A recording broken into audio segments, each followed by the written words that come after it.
So if we look at this horse, it was on a show, a representative and historical show. So this picture was posted on social media from a friend of mine. And it was really successful because a lot of people say, oh, it's nice with this horse, with a nice bridle. You see a little bit historical bridle. But if you have a look at the horse, it's not very well for the horse. You look at the signs of paint face, you look at the ears, the eyes, the nostrils, and then we can have a closer look to the bridle, and then we see at the headpiece is really near the ears of the horse. We have also a very too large brow band. We have the gasp really near the TMG, and putting a lot of pressure on the head of the horse and the neck of the horse. Also the bit, if you have a closer look, you see it's an open mouth, and you see also the tongue of the horse is removing backwards. So the horse is pretty much not comfortable. Then we have here a dressage horse in competition, because most of the people will think, yes, she speaks about a horse for historical representation. But here we find the same problems. You see also with the ears of the horse, the eyes, the nostrils, so the paint face. Also the bridle and the headpiece is pulling near the ears of the horse, a lot of tension. Also trying to opening the mouth, so we have pretty much the same situation. Then another situation, because yes, we spoke a lot about hyperflexion, but we can have also the other situation. And the other situation is the horses fighting for bit contact and also have a poor saddle fit. You see the posture of the rider is not perfect. We have problem with the back and the hind legs of the horse. And then, yes, we have a lot of neck tension. We have also an open mouth, no tongue here presenting. But we can appreciate the situation. We have no draw reins to have the horse with his nose on a better position. Then another horse, and almost with the same problem. You see more pressure from also the headpiece and the brow band.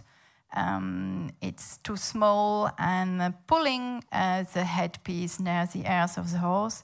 You see the same situation here, and it also opens the mouth. So we have plenty of pictures from the same situation. And if we are looking to the rein tension, in this case, it's not too much rein tension. So it's not only due to rein tension that we have this situation, but also due to poor tack. Then we have a horse pulling his tongue outside. That's a common question I receive from a lot of riders. Most of the time they are calling the bit fitter because they have a problem with a horse putting his tongue outside. For me, it's really easy to resolve if it's only due to a problem with the bits. So you can say, well, no, it's not my ego. It's really easy to give a solution to this problem. But it's not only a bit problem. And so we spoke a lot of horses with healthy problem. We see a lot of horses with tongue problematic and pulling out the tongue when they have also problem with the cervical and also with the TMG. So there are many causes of this problem, and this has to be care about it, because yes, it's also a problem with breeding some horses with some kind of pathologies. So then we ask them to perform and to be in a special neck position, a little bit also LDR, and then they put their tongue really easy at the outside. And you can try it also with a bit less bridle, and you put an action on the reins, and you will have also the same situation, a little bit less, but they will also pulling their tongue outside. So we have to consider this situation, and also not only about the tag, but also with breeding the horses, and also how to manage and train the horses. So when I told you it's only the pain phase, but you also have a look at the biomechanic of the horse. He's not using his back really great. You see also the hind legs are not okay. So we have a lot of problems and signs for this horse. When this pictures was taken, and you see also there are a lot of pressure maps, rein tension, pressure map on the saddle. We were for 2 days to do scientific reports about rein tension and pressure on the poll. And so we change all the time the bridles and to let another bit. And for this horse, when we change the bridle, he was looking pretty much better and also has a better biomechanics. So you see the influence also from the tack on the locomotion of the horse. So the different signs of pain, and this can be interesting also for the stewards, because they have to check it when you have a horse and how to know it. There is a high sensitivity at the poll, but it's also something, a sign for us as therapist or rider. There are a lot of riders, they say, oh, my horse is don't tolerate you are touching his ears. Most of the time, it's not about the ears, but about the poll. And we can have just to palpate it, and also sometimes it's only the left side or the right side, and sometimes it's all the poll of the horse. It's not normal, because if the horse doesn't have pain, he will say, oh, nice, a massage. But he is afraid it's not a normal reaction of the horse. So we can test it. We have also a high sensitivity at the TMG.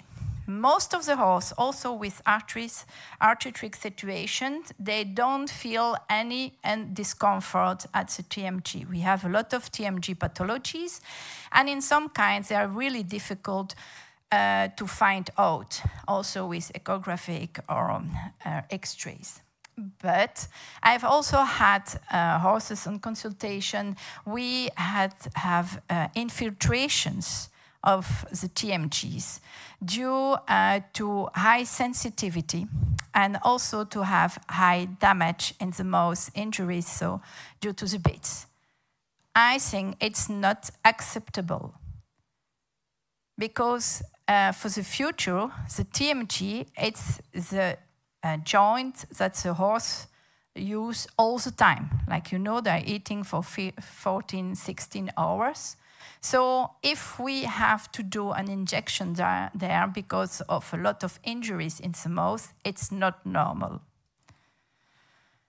So only one positive thing, it's not about a lot of horses, but it happens. And yes, that's a big problem.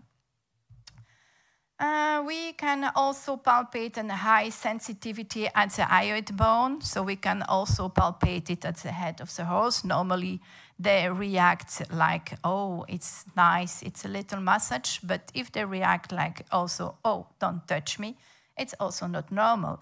And these are all kinds of things you can do pretty easy to all the horses. Also high sensitivity at the cheeks. It's only with your finger and palpate. Normally, we don't have any reaction. When we have a reaction, it's also not good. So when we look at horses, they will also show us there is something not okay. There was someone speaking yesterday about head shaking. We have also horses with head shaking due to the bit of the bridles, also with bitless bridles. But most of the time, there are also other signs. So what will we find of some kinds of injuries? So it's not only a lack of locomotion, but we have also injuries we can find back on the head and in the mouth of the horse. So on the head there are white hairs, nerves injuries. I think the less common to speak about it are the nerves injuries, but there are. In the mouth are the lips, the tongue, the bars, the palates, and also on the tooth. For people doing horse dentistry, we see also the first premolars with a lot of damage due to the bits. So on the head, you see white spot here from bridles. We find it typical with a lot of kind of bridles. And here you can find the bone exostosis and the white spot for different kinds of nosebands has been used. This is picture not from the internet, it's my own collection. Just the same with this one. This is with due to a cafson.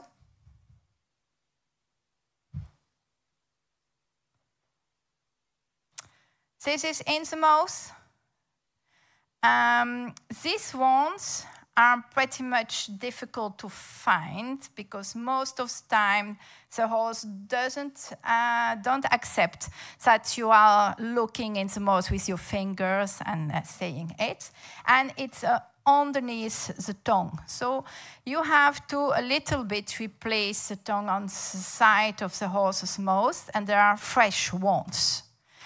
I've seen horses with these fresh wounds, and they were really heavy, a little bit ataxic while riding. You will understand why. These ones are really, really painful. But I've also, not just a few weeks ago, a horse with these kinds of wounds, and it was just like a dead horse. So it did everything you wanted to do. It was an eventing horse competition. So yes, we find these ones, they're difficult to see, but you can almost say it's a fresh wound. If we speak also about blooding out the mouth, for the stewards also, yes, we see blood, but most of the time blood, it's just from pinching the lips, because these wounds are not blooding, but are really painful. On the tongue, this is from the snaffle and the Weymouth.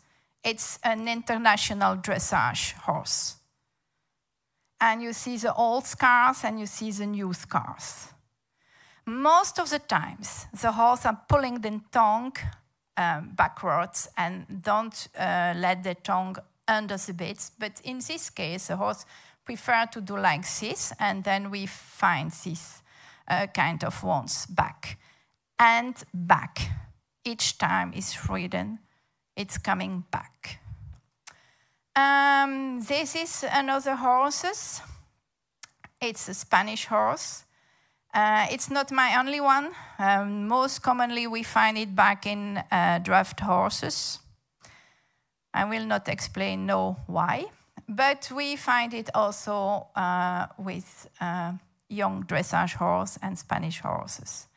So if you know also the biomechanics and the way it's working from the tongue, from the iron bones to the all the muscles from the horse body, you can imagine the result for this horse and how harmful it can be.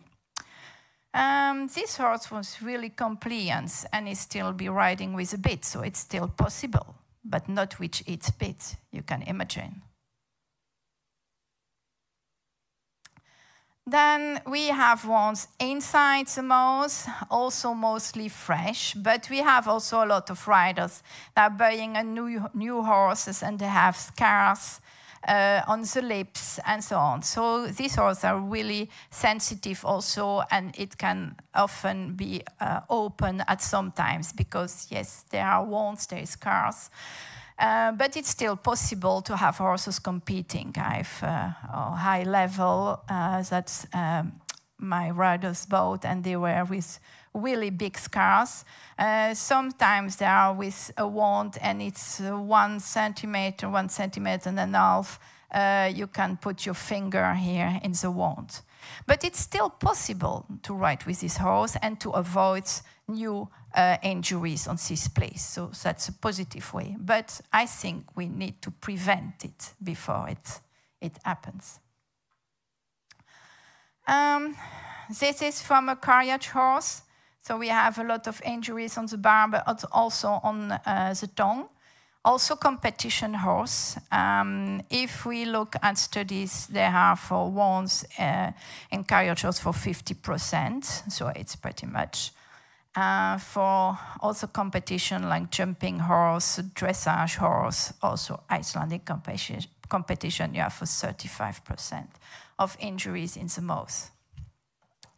But we can prevent it. It's not that we say it's not possible to avoid it. We can compete with horses without any injuries. So it's really possible. We can have a closer look, and these are something I think also for stewards, it's really possible to do. So we have to check also the pressure behind the ears. We can do it before or after the competition. It's still possible. And it's not the way that the rider say, no, he doesn't like to touch him, or so normally it wouldn't be a problem. And also to have a look inside the mouth of a horse on a properly way.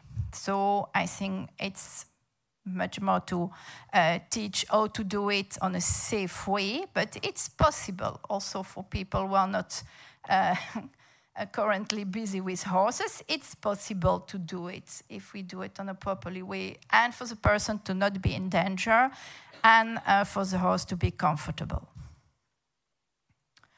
So, conclusion, we have to train to use the scale of pain faced by horses, also the scale of lameness.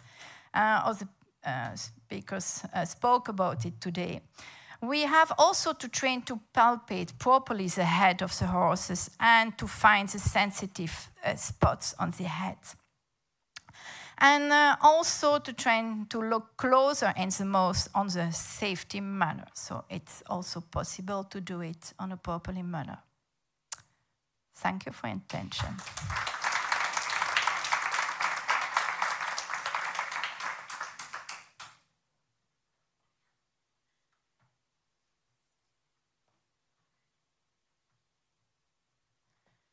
Thank you very much, Geraldine.